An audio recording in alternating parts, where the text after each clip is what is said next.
Hi, my name is Lieutenant Gary Aswalt, and welcome to two brand new Black Ops 6 maps inspired by some classic late-aughts memes. I like turtles. I like trains. So let's start off with the one we all know you're here to see, Bullet, which is a franchise first, being set aboard a speeding bullet train with a layout that, I swear, isn't a bit. I've had a lot of people think that I was trolling when I posted about this map's overhead, but no, that's real. But in the interest of moving past it as quickly as possible, I'm gonna go ahead and put 30 seconds on the clock and just kind of rapid fire all the jokes that I have about it. And feel free to join me in the comments section down below. It looks like a moldy, infected strand of string cheese. A better name for this map would have been the Squashington Monument. Oh, is that a COD map? I thought you dropped your pencil and or were really happy to see me. This tech map reminds me of an ex I had. She was a bitch. This map is definitely tall enough to ride itself. Put this train in a yard and it's like the map itself is giving a middle finger to level design. Also, it looks like an erect. All that said though, it plays surprisingly well. And I hope you're sitting down for this, because the reason that it plays so well is actually doors. That's right, a come from behind victory. Doors are now 1 for 117 in terms of maps where they actually make the experience better. See, the map is made up of 8 individual sections, and while on most maps, them being stitched together closer than the writer of the human centipede and their own ass would make them all blend together, on this map, each area is closed off from the next by 2 doors in each direction that automatically open and close whenever someone gets near, effectively cutting the map into 8 individual tiny maps so the 12 players actually spread out pretty evenly, creating slower, albeit more close quarters, gameplay as you move from room to room, choosing between the mystery of what's behind door number 1 or door number 2.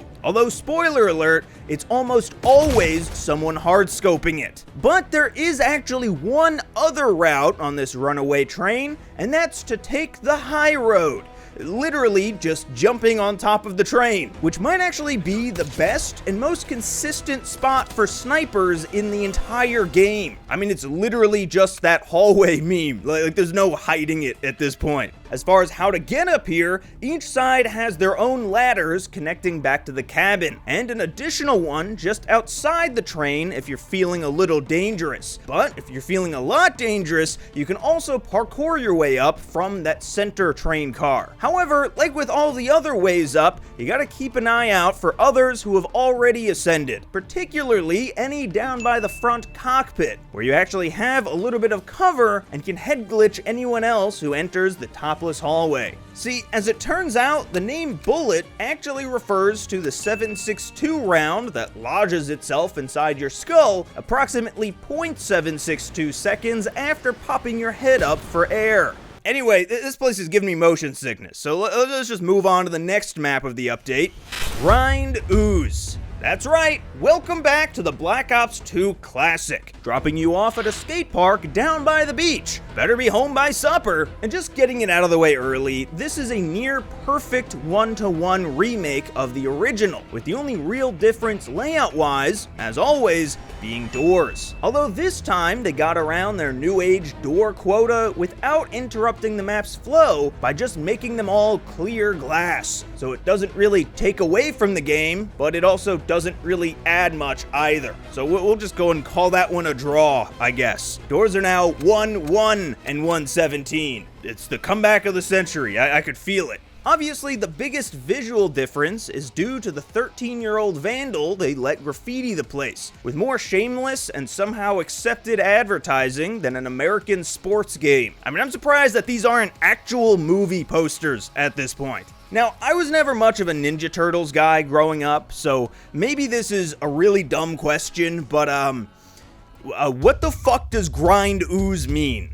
Like, I know that Ooze is the thing that turned the Turtles into Ninja Turtles, or maybe just Mutant Ninja Turtles. Were they always ninjas, even when they were small? But, like, why Ooze specifically for the title? Like, is it a pun? Is it some kind of, like, why Ooze and not like ninja or pizza or skateboard or something, you know?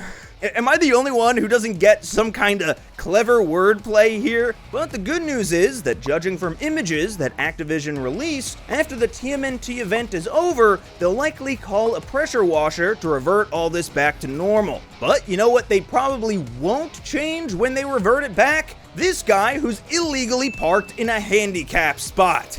And at a place that's arguably the most wheelchair accessible too. Oh, and while we're pointing out injustices, I can't help but notice that there's only a men's restroom on the property, implying that what, girls can't skateboard? Is that what you're saying, vert games? I mean, what does that even mean? I've seen games that were way vertier.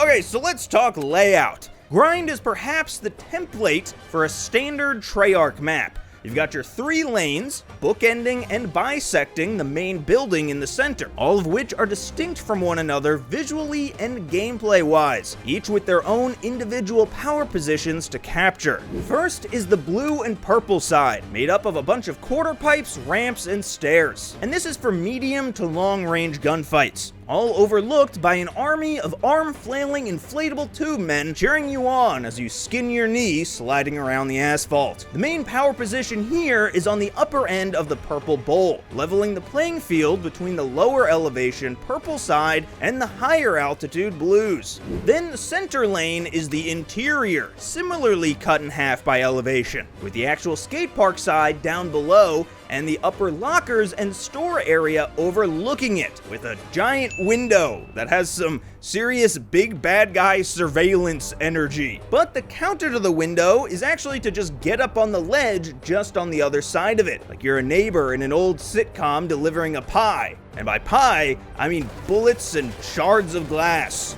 And finally is the half-pipe side. And this one's main focus is longer ranges. Whether you're behind the bleachers, in front of the bleachers, or shooting across the half-pipe itself, everything is just a bit more spread out here, which makes it the perfect place to take a break and watch some contractually obligated Ninja Turtles reruns. Now, as far as the power position on this side, it's actually just right up here on the half-pipe itself, looking back out toward the parking lot side, as if you're guarding the rest of the park from all the posers and nerds trying to front on your turf, brah.